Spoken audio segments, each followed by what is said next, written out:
Kalau dari gambar 11 itu saya gambarkan lagi, kurang lebih kan seperti ini.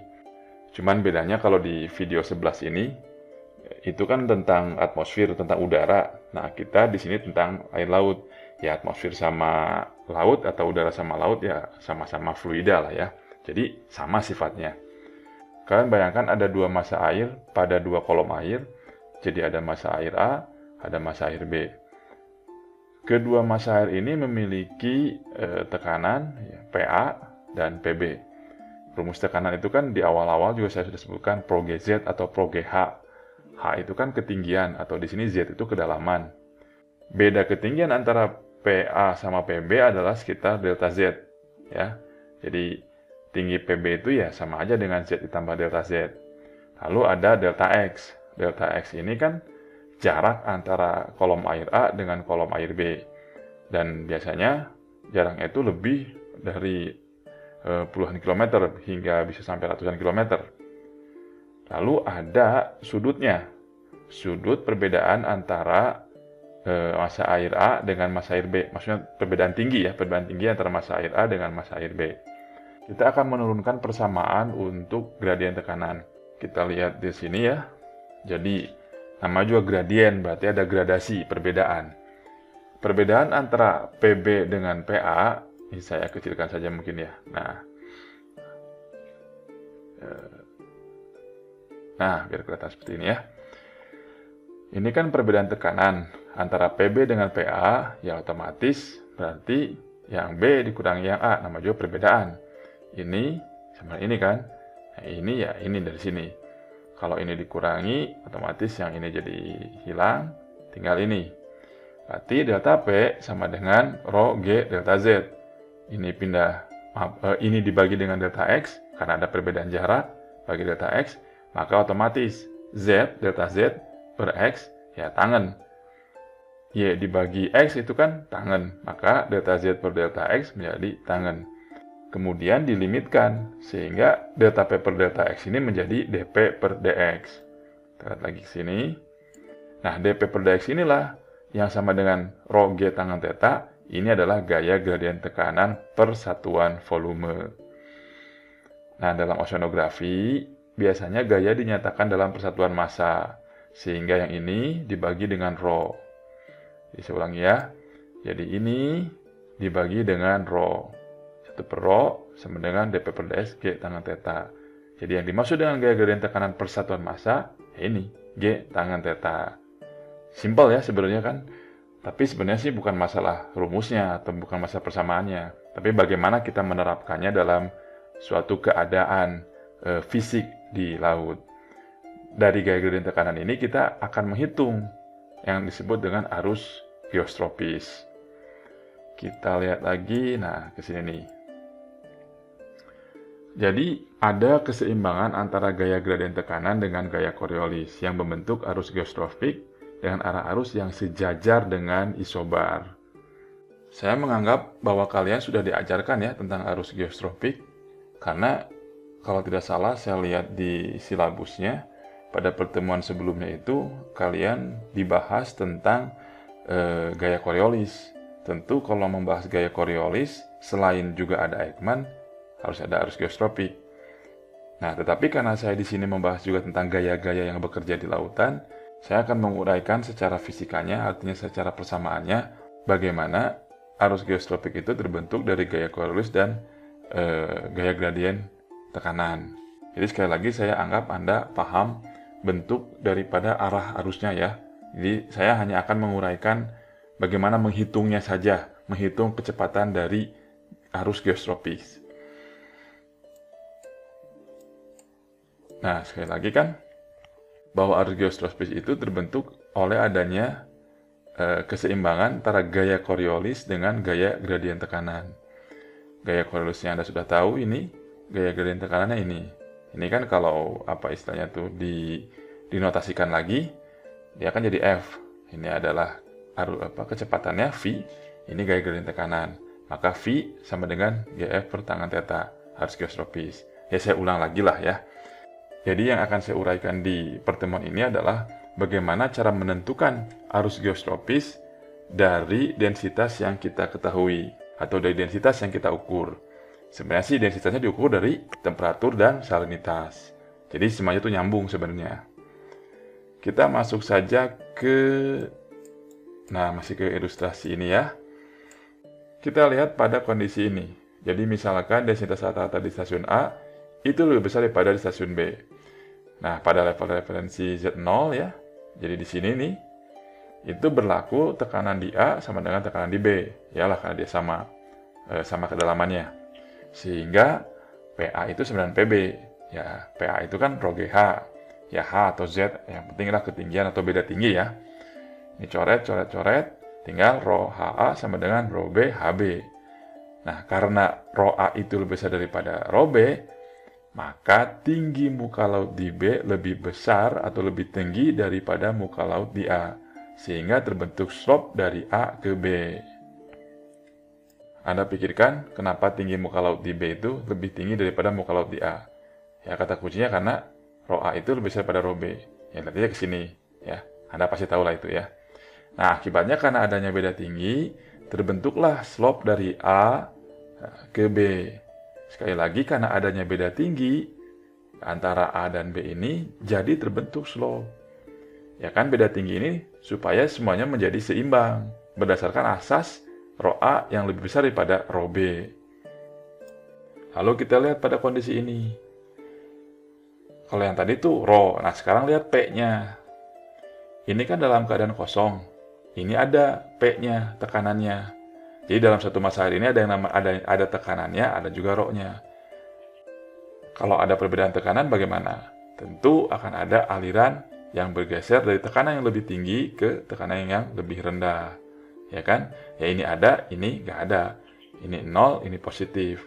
Ibaratnya begitu ya, sehingga ya otomatis dari yang positif ini atau yang dari nilainya lebih besar bergeser ke yang kosong atau ke yang lebih kecil. Nah, kita lihat kembali persamaan arus geostropik yang tadi. Yang ini kan? Yang ini. Nah, kita misalkan ingin menghitung kecepatan arus di level Z1. Nah, di sini nih kita ingin menghitungnya pada level ini. Sedangkan slope isobar P1 itu, atau ini ya, itu kan HB, ini, ya HB minus HA, ya, jadi perbedaan antara ini dikurangi ini, HB minus HA, dibagi L, dibagi jaraknya.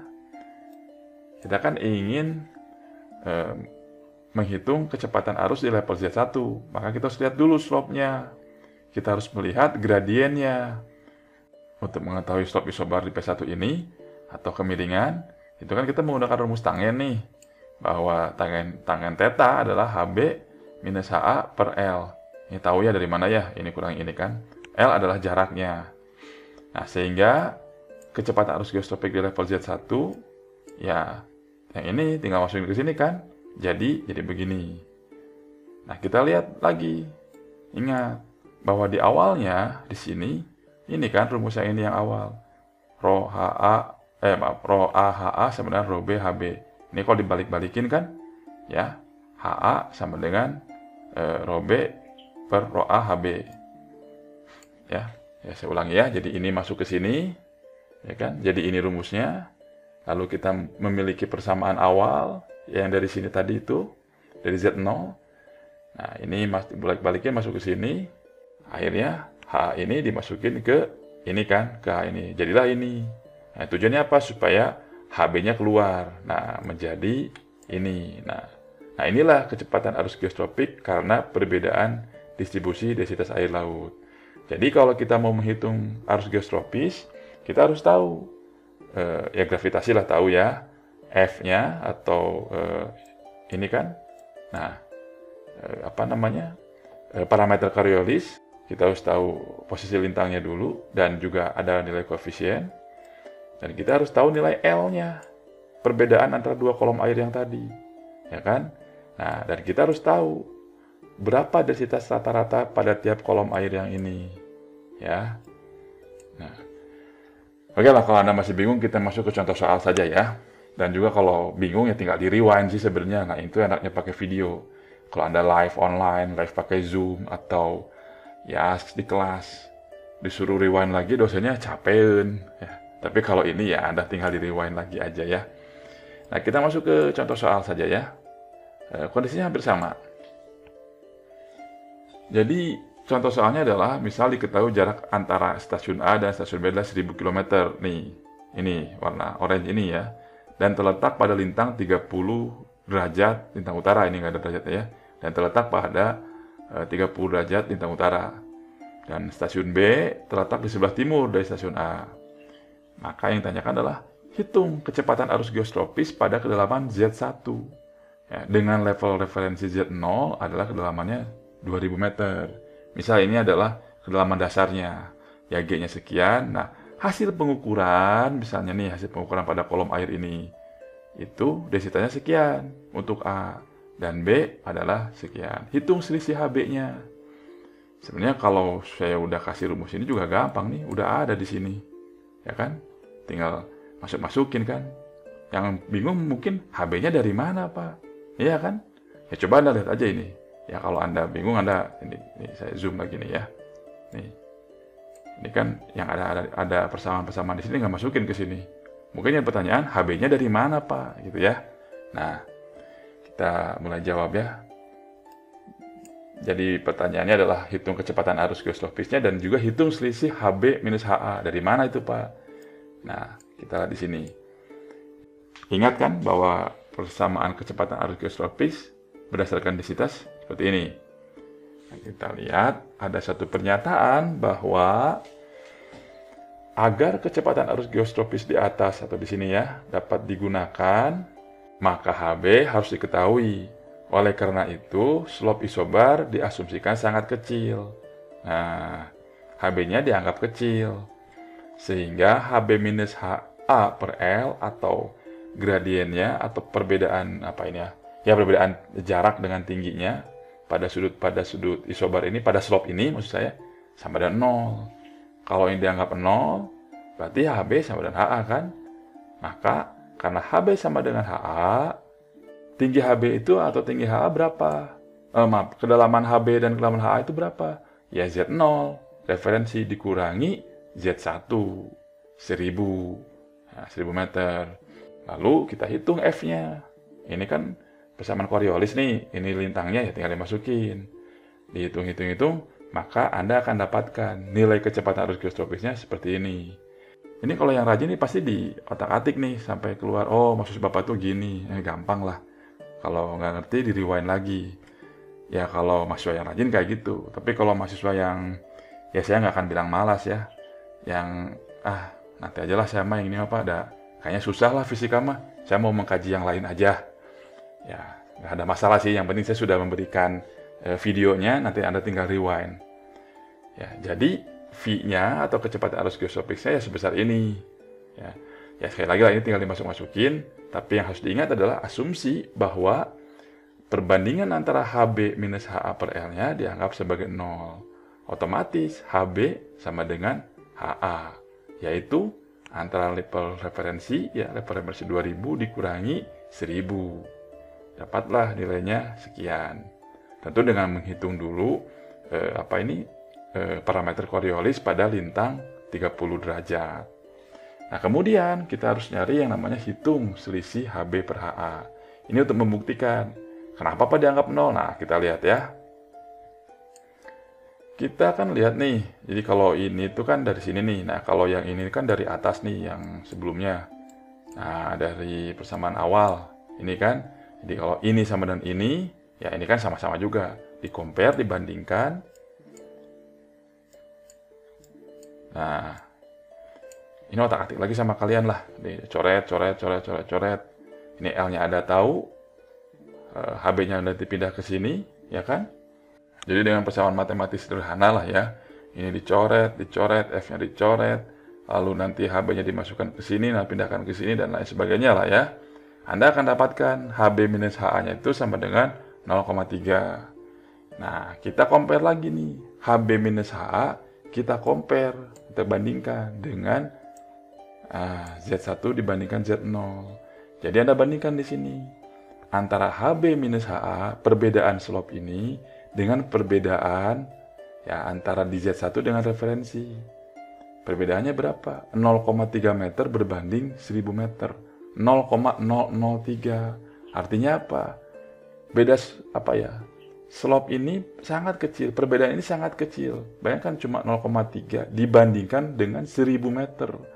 Sehingga bisa diasumsikan ini tidak ada. Kalaupun ada kesalahan dalam pengukuran kecepatan kita ini, ya galatnya atau errornya ya sebesar ini, 0,03%. Bisa dipahami ya?